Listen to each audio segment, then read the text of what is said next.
रंगसर, साइनर स्टिट, लटराज, येलो बिलेट ब्लू मैगपाई, हजार दास्तान, ब्लू वेस्टिंग थ्रश, शिनपिपिन, स्ट्रीक्ड लाफिंग थ्रश, कस्तूर, टिकल्स थ्रश, सिन्हांगुर, यूरोपियन स्टार्लिंग, आसमान बातुक, मलाड, ब्रेग, ग्रे हेरॉन, हारवातज, लॉन्ग टेल्ड स्ट्राइप, पोशनूल, गोल्डन ओरियोल, रंग बुलबुल। Asian paradise flycatcher. क्या बात है, क्या बात।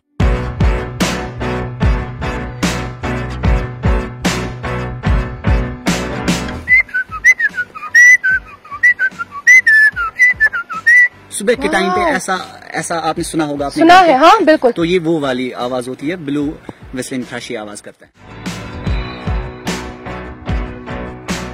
कश्मीर में कितने बर्ड्स को आप जानते होंगे या जिन्हें आपने अपने इर्द गिर्द बागीचे में स्पॉट किया होगा?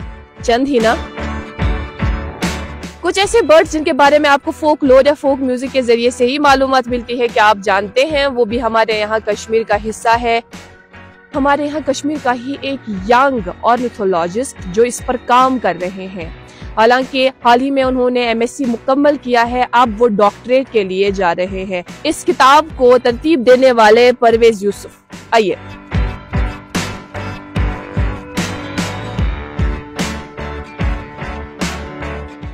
जी, मेरा नाम परवेज यूसुफ है और मैं पामपुर, लालपुरा पामपुर से हूँ। जी, बचपन से ही मैं बर्डिंग में काफी ज्यादा इंटरेस्ट रहा है मेरा, क्योंकि मैं ऐसी जगह पे पला बड़ा हूँ जहाँ पे एक खूबसूरत तरीन वेटलैंड जो है बिल्कुल कुछ फीट दूर था मेरे घर से। तो मैं बचपन से इन बर्ड्स को देखता रहता था, तो मेरा इंटरेस्ट बचपन से ही था। Wild life conservation fund as director wetland research centre join किया था 2017 में, और उसके अलावा जो है उसी टाइम के दौरान मैंने integrated BSc MSc zoology course central university of Kashmir join किया था वहाँ पे। तो मेरा पर्सनल इंटरेस्ट भी था, मेरा एकेडमिक्स जो है ज़ूलॉजी में ही गुजरा है। सारा मेरा जो वक्त है बचपन का नेचर, बर्ड्स, एनिमल्स के इर्द गिर्द ही गुजरा है।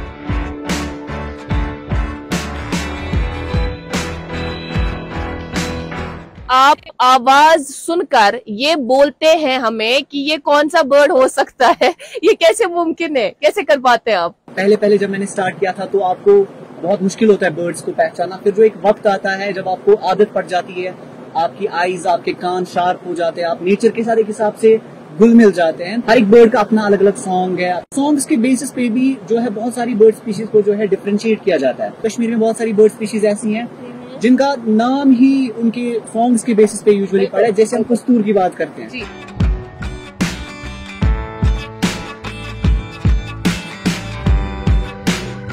हमारे पास जो है अल्लाह ताला ने इतनी सारी रिसोर्सेज दी है हमें, इतनी सारी चीजें हमारे पास, और हमें उसके बावजूद भी अगर कोई बाहर से आएगा फिर उन चीजों को पढ़ेगा, उन पे रिसर्च करेगा, तो वो हमारे लिए एक बदकिस्मती की बात है। फिर मैंने सोचा कि नहीं, एक बेस होनी चाहिए एटलीस्ट, जो हमारी फ्यूचर जनरेशन आगे जाके आएंगी उनको एक बेस मिले इस बुक की फॉर्म में, ताकि हमें पता चले कि हमारे पास कौन सी बर्ड स्पीशीज है या जो भी कश्मीरी नेम है उनको एक जगह पे जमा करने की, और फिर उनके अंग्रेजी नाम या साइंटिफिक नेम बताना। जो रिसर्चर होंगे यूनिवर्सिटी से, कॉलेज से, या जो हमारे छोटे छोटे बच्चे हैं जो सिंपल से बर्ड्स के नाम जानना चाहते हो, टूरिज्म के लिए आते हैं, बर्ड टूरिज्म के लिए आते हैं, तो उनको एटलीस्ट एक बेसिक रिसोर्स होना चाहिए कि जहां पे उनको हम बता सके कि हमारे पास ये स्पीशीज है, क्योंकि हमारे पास डाइवर्सिटी काफी ज्यादा है। तो अब आप ये भी पूछेंगे कि जम्मू कश्मीर और लद्दाख में इतनी डाइवर्सिटी क्यों है? क्लाइमेट इन तीनों रीजन्स का वो बहुत डिफरेंट है। अगर आप कश्मीर की बात करेंगे तो कश्मीर में हमारे पास टेम्परेट क्लाइमेट है, तो जैसा मौसम उसी तरीके की स्पीशीज आती हैं। Because of the diversity in the habitats and diversity in climates, we have such a huge diversity of bird species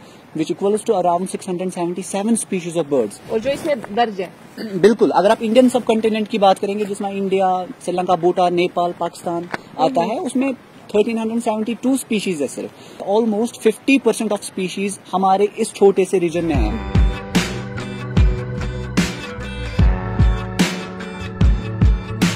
birds overall migratory in nature होते हैं। अब कोई लॉन्ग डिस्टेंस में माइग्रेशन करता है, कोई शॉर्ट, कोई ऑल्टीट्यूडनल माइग्रेशन भी दिखा सकता है। जो बर्ड स्पीशीज बाकी कंट्रीज या बाकी स्टेट्स में वो यहाँ पर है, but still there are some species दुनिया में और कहीं पे नहीं पाई जाती है।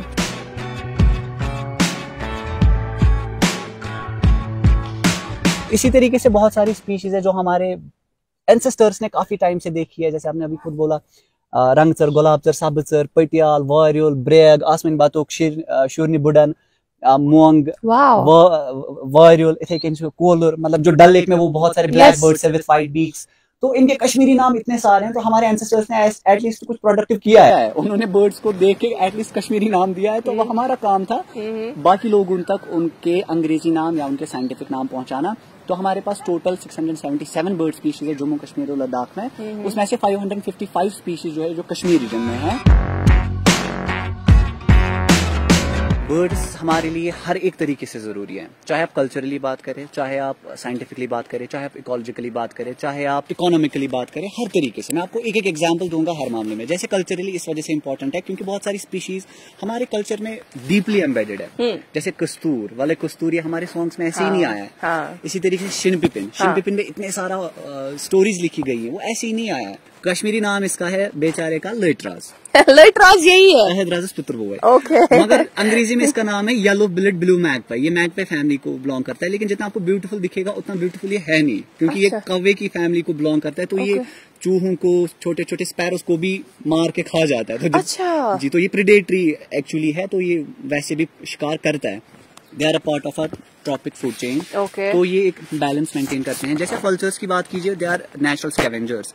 वो हमारे माहौल को साफ रखते हैं। अगर वो नहीं होते तो आप इमेजिन कीजिए कितनी सारी डेड बॉडीज जो एनिमल्स की है वो जमा हुई हो। तो इसी तरीके से ब्लैक काइट्स या क्रोज जो है वो भी सेम करते हैं। इकोनॉमिकली जो है इको टूरिज्म में इसमें बहुत बड़ा रोल है। इको टूरिज्म एक ब्रॉड टर्म बन गई है। हम उसमें बर्ड टूरिज्म का एंगल भी ला रहे हैं। गाइड को चार्ज करते हैं, वो उनको गाड़ी भी यही की चाहिए, तो लोग पैसे भी कमा रहे हैं।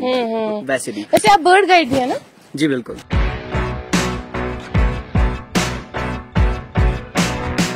कार्विन एक बर्ड स्पीशीज है। कार्विन पे नॉर्थ वाले वैसे खैरकाव बोलते हैं उसको कश्मीरी में। बिकॉज उसका जो सिर होता है इट्स काइंड थोड़ा सा व्हाइट होता है, तो उसका इंग्लिश नेम है यूरेशियन जैकडा। ठीक, आपने वो देखा होगा शाम को बहुत सारे वो कौवे शोर मचा के निकल रहे हैं का करके, तो वो आपको शाम को ही वैसा यूजुअली करते हैं। अच्छा। तो उसको साइंस में हम मॉबिंग कहते हैं। मॉबिंग, वो खुद प्रेडेटर से खुद को बचाने के लिए वैसा करते हैं। तो एट स्पेसिफिक टाइम जब वो शाम को जा रहे होते हैं कहीं पे रात बिताने के लिए, तो उस टाइम पे जो है वो वैसी आवाजें निकालते हैं। ऐसी उल्लू, वो तो दिन को आवाज नहीं निकालेगा, दिन को तो उसको सोना है। यहाँ पे ओल्स की कुछ रेयर स्पीशीज है, जैसे टॉनी ओवल है, बान ओवल है, तिमंशु रोजुन सूर है। तो दिन को वो छुपेंगे चिनार ट्रीज में या कुलियन मंस। निश का मतलब होता है कि हर एक बर्ड स्पीशीज जो है उसको अपना हैबिटेट, अपना अलग ट्री लेना है, वरना जो स्पीशीज, वरना इनमें लड़ाई होगी, आपस में कंपटीशन बढ़ेगा। तो कश्मीर में भी ऐसा है कि यहाँ पे अलग अलग हैबिटेट्स है। यहाँ पे रिवर राइन है, यहाँ पे हमारे पास मिक्सड फॉरेस्ट है, यहाँ पे जैसे कॉनिफेरस फॉरेस्ट है, यहाँ पे ग्रास लैंड्स भी है, यहाँ पे जो है वेटलैंड्स है, और इसी के तरीके से पैडी फील्ड्स जो है। तो अलग अलग हैबिटेट्स में बिल्कुल अलग अलग स्पीशीज होती है। जो जंगल में स्पीशीज पाइन ट्रीज पे रहता होगा वो नीचे नहीं सर्वाइव, उसका वो हैबिटेट ही नहीं है।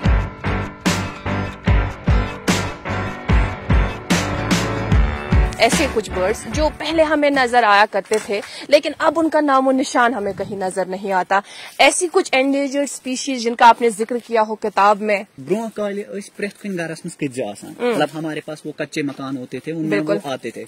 आज मुझे बताइए आप कितने लोग जो है स्वैलोज को आसान हाँ, नहीं है, क्योंकि हमारी लिविंग कंडीशन चेंज हो गई। आज एयर लॉक्ड, एक हिसाब से ना पूरे लॉक्ड होते हैं हमारे मकान, बिल्कुल। तो उस वजह से वहां पे आज नहीं होते। फेरिजिनस डाक एक ग्लोबली थ्रेटेंड बर्ड स्पीशीज है। पूरी दुनिया उस पर रिसर्च कर रही है, बहुत सारा पैसा खर्च हो रहा है, और कश्मीर में हमारे पास आता है वो स्पीशीज। तो हमारे पास एंडेंजर्ड स्पीशीज भी है। कश्मीर फ्लाई कैचर जो है एंडेंजर्ड स्पीशीज है, थ्रेटेंड स्पीशीज है इस टाइम पे। वो क्या करता है, समर्स में कश्मीर में रहेगा, लेकिन विंटर आएगा, विंटर में भागेगा, वो श्रीलंका जाता है ऊटी के थ्रू, वो माइग्रेटरी है। अच्छा। लेकिन उसमें स्पेशल क्या चीज है, वो सिर्फ और सिर्फ पूरी दुनिया में जो हिमालयन रीजन है ये वाला, जिसमें कश्मीर भी आता है, वेस्टर्न हिमालयस भी, उधर बस बच्चे निकालता है, ब्रीड करता है। ब्लू व्हिस्लिंग थ्रश, हजार दास्तान, ये हजार दास्तान। आपने कैमरा पर्सन प्लीज हजार दास्तान को कैप्चर करो अगर मुमकिन हो सकेगा। वो जो बैठा है, ज्यादा पास नहीं जाना, बस दूर से इसको देख लो। नाज़रीन देखो, ये हजार दास्तान है।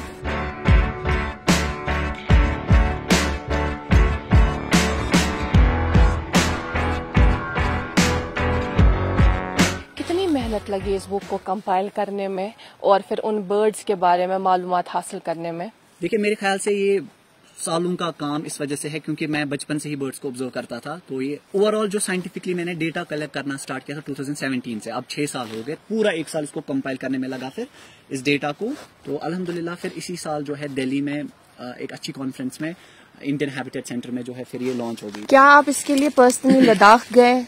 क्या आप इसके लिए पर्सनली जम्मू गए और कश्मीर के अलग अलग अजला गए? देखिए, मैं हर जगह नहीं गया हूँ। जो हमारा लिटरेचर पब्लिश हुआ होता है, जैसे फॉर एग्जांपल किसी ने कोई रिसर्च पेपर लिखा होता है किसी एक डिस्ट्रिक्ट का, कश्मीर यूनिवर्सिटी पे किसी ने एक रिसर्च पेपर लिखा है, बर्ड्स ऑफ कश्मीर यूनिवर्सिटी या बर्ड्स ऑफ जम्मू कि किसी डिस्ट्रिक्ट का।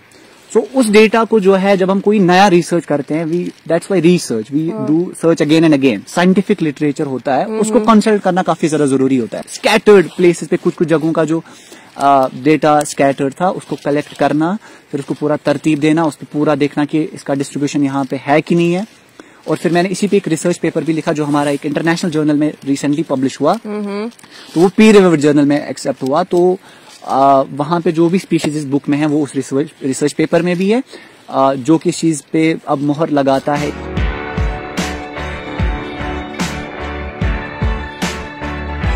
जहाँ पे आप रहते हैं, जिस जगह पे आप रहते हैं, उस जगह का आप पे बहुत बड़ा असर पड़ता है। हमारे पास पामपुर में 4 वेटलैंड्स है जो कि खूबसूरत तरीन वेटलैंड्स है। वहाँ पे आप नेकेड आई से बर्ड्स को देख सकते हैं। बाकी वेटलैंड्स में भी होकर सर वोलर है, आपके पास शालबुग है, वहाँ पे भी आप देख सकते हैं। हमारे पास जो डक्स की मेन स्पीशीज आती है विंटर में, मैं आपको कुछ नाम बता दूं। मैलार्ड, आसमान बातुक, आसमान क्वेश्चन, इथेकिन, गैडवॉल है हमारे पास, गढ़वाल भी आप बोल सकते हैं। पोचार्ड्स आते हैं, कॉमन पोचार्ड, टफ्टेड डक एक बर्ड स्पीशीज है, कॉमन चील या जिसको हम ग्रीन विंग चील भी बोलते हैं। ये कुछ माइग्रेटरी डक स्पीशीज है जो हमारे पास यहाँ पे विंटर में आते हैं। 2022 में पहली बार जम्मू कश्मीर का पहला बर्ड फेस्टिवल किया। तो वो बर्ड फेस्टिवल में बहुत सारे बच्चों के साथ मैंने इंटरेक्ट किया, मैं उनको बर्ड्स के बारे में बता रहा था। और हर कोई बच्चा यही पूछ रहा था कि हमारे पास एटलीस्ट कोई बुक होनी चाहिए जिसमें हम बता सके, कि हम देख सके कि हमारे पास कौन सी बर्ड स्पीशीज है। तो फिर मैंने तभी डिसाइड किया कि नहीं, मुझे इस बर्डिंग तो मैं ऑलरेडी कर रहा था, ऑलरेडी नॉलेज थी, लेकिन ये बुक का जो आइडिया आया वो फिर वहीं से आया। मैंने सोचा कि नहीं, कुछ करना है अपने फ्यूचर जनरेशंस के लिए। उनको है एक बेस लाइन हमारे रिसर्चर्स को भी देनी है, ताकि वो एक बेस डेटा उनके पास हो जिसको वो कल जाके यूज करे अपने रिसर्च के लिए।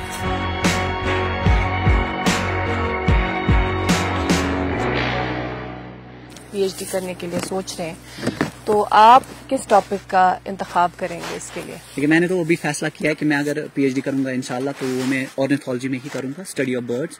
तो उसमें से मेरा शौक है एक तो माइग्रेटरी पैटर्न्स पढ़ने का बर्ड्स का, कि कैसे माइग्रेट करते हैं। दूसरा मेरा शौक है एक चीज पढ़ने का, वो है इफेक्ट ऑफ डाइक्लोफेनिक। डाइक्लोफेनिक एक ड्रग है जिसको हमारे एनिमल्स में हम यूज करते थे, और उससे क्या हुआ काम, उससे वल्चर्स, ऑलमोस्ट सारे वल्चर्स खत्म हो गए सारे इंडियन सब कॉन्टिनेंट में। तो वल्चर्स के लिए वो ड्रग बहुत टॉक्सिक है। ओवरऑल क्या थ्रेट है जो जितनी भी बर्ड स्पीशीज है, चाहे वो बाहर से आती हो या हमारे यहाँ कश्मीर में? सबसे बड़ा खतरा है हैबिटेट डिस्ट्रक्शन का, डेग्रेडेशन का, क्योंकि जो हैबिटेट है बर्ड्स का वो खत्म हो रहे हैं। चाहे आप ट्रीज हम काट रहे हैं लोग, चाहे वेटलैंड्स को खत्म किया जा रहा है। अगर आप कंपेयर करेंगे खुद पिछले 20 साल पहले जो हमारे पास वेटलैंड्स थे और जो इस टाइम पर है, वो सेम नहीं होगा। 1939 में हमारे एक कश्मीरी पंडित बरादर थे, उन्हें एक बुक लिखी थी उस टाइम पे तो कोई प्रिंटिंग का नहीं था, उस टाइम पे कलर्ड पिक्चर्स का कुछ नहीं था। उन्हें टेक्सचुअल एक बुक लिखी थी जिसमें उन्होंने 76 बर्ड स्पीशीज के बारे में कश्मीर के लिखा था, थोड़ा थोड़ा सा कश्मीरी नाम कर करके।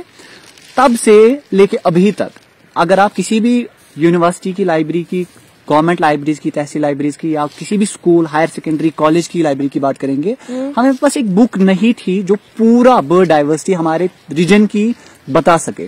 कितना बड़ा एक एजुकेशनल गैप था। बच्चों को पढ़ाते हैं, फिर उनको बोलते हैं बोलो ईगल का मतलब क्या है, तिमचवना गांठ, पाचवना काच गांठ हो के हेर के सच्चाई ना आसा सच आसा ब्लैक काइट।